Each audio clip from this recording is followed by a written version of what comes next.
What is your idea of Greek cuisine?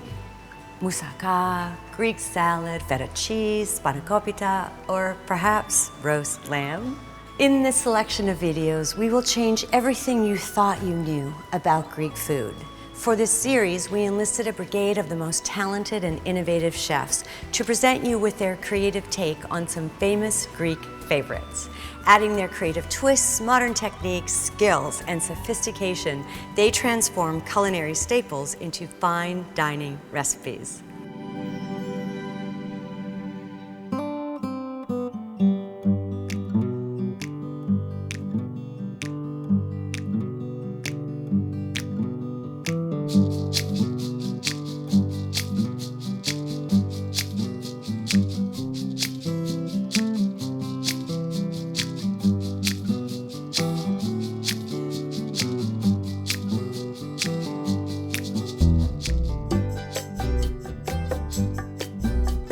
Τα φασόλια, πέρα από το ότι είναι πάρα πολύ θρεπτικά, έχουν αποκτήσει μεγάλη ζήτηση πια στις μέρες μας, ακριβώς επειδή προσφέρουν σχεδόν το 100% από τα θρεπτικά συστατικά που αναζητά κανείς τρώγοντας κρέας.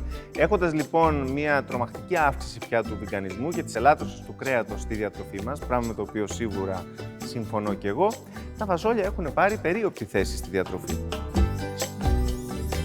Είμαι ο Μανώλης Παπουτσάκης και θα μαγειρέψουμε φασόλια από το κάτω Νευροκόπη με ένα ωραίο χταπόδι, μαζί στη γάστρα.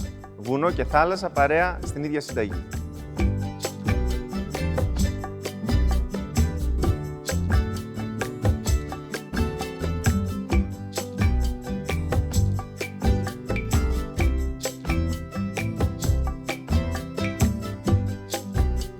Βέβαια, εδώ βλέπετε τα φασόλια μου βρασμένα ήδη, αφού τα μούσκεψα από την προηγούμενη μέρα. Θέλουν περίπου 8 ώρες μουσκεμένα και μετά βράζουν και ευτυχώς βράζουν και πάρα πολύ γρήγορα. Υπολογίστε ότι σε περίπου μισή ώρα με 40 λεπτά έχετε μαλακωμένα τα φασόλια. Θα πάρουμε το χταπόδι μας, θα το τοποθετήσουμε μέσα στην κατσαρόλα μας και θα προσθέσουμε κρασί,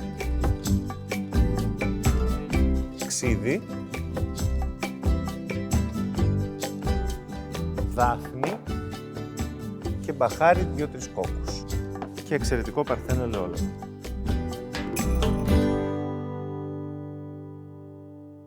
Και ξεκινάμε να βράζουμε το χταπόδι. Προχωράμε στο επόμενο βήμα, που είναι να κόψουμε τα διάφορα λαχανικά που έχουμε για να κάνουμε τη σύβραση. Κρεμμύδι.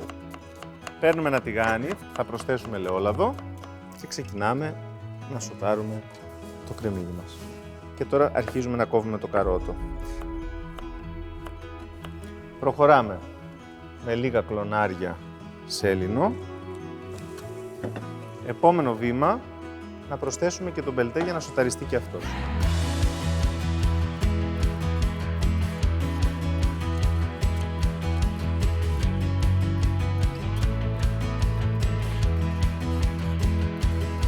Και θα σβήσουμε με λίγο ακόμα κόκκινο κρασί.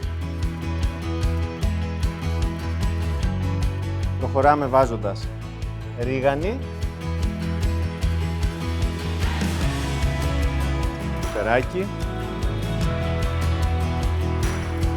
Θα χρειαστούμε υγρασία, δεν θα χρησιμοποιήσουμε κάποιο ζωμό, αλλά το ζουμί από τα ίδια τα φασόλια που έχουμε βράσει.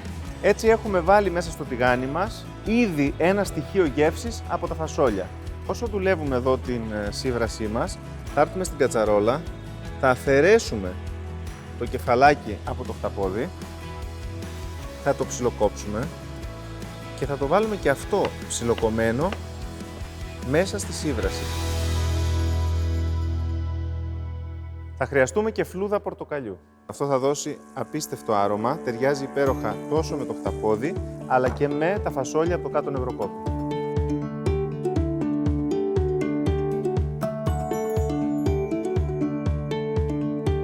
Και πάμε να κόψουμε το χταπόδι και να συνθέσουμε ουσιαστικά το υπόλοιπο φαγητό μέσα στη γάστρα.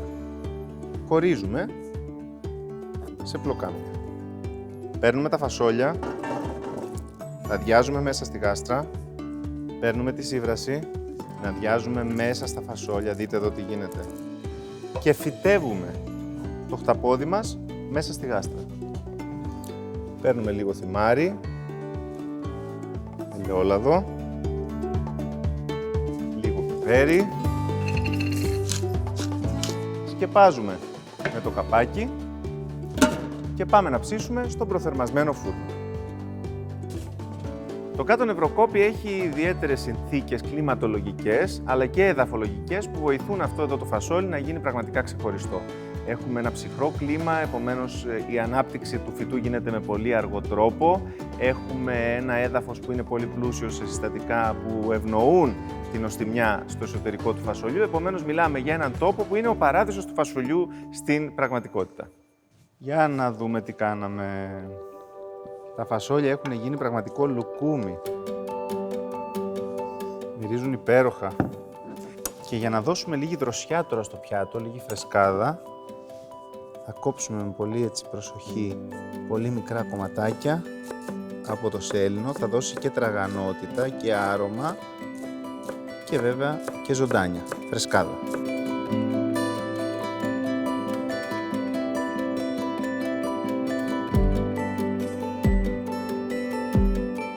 Λίγο φρεσκοτριμμένο πιπέρι και λίγο ομό, εξαιρετικό παρθένο ελαιόλαδο.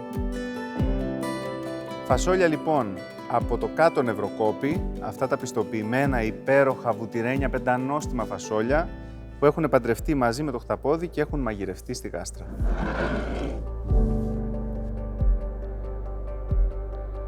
Αυτό το πιάτο σίγουρα θα το συνόδευα με ένα κοτσιφάλι από την Κρήτη, το οποίο έχει δώσει αρκετά πιστοποιημένα κρητικά κρασιά.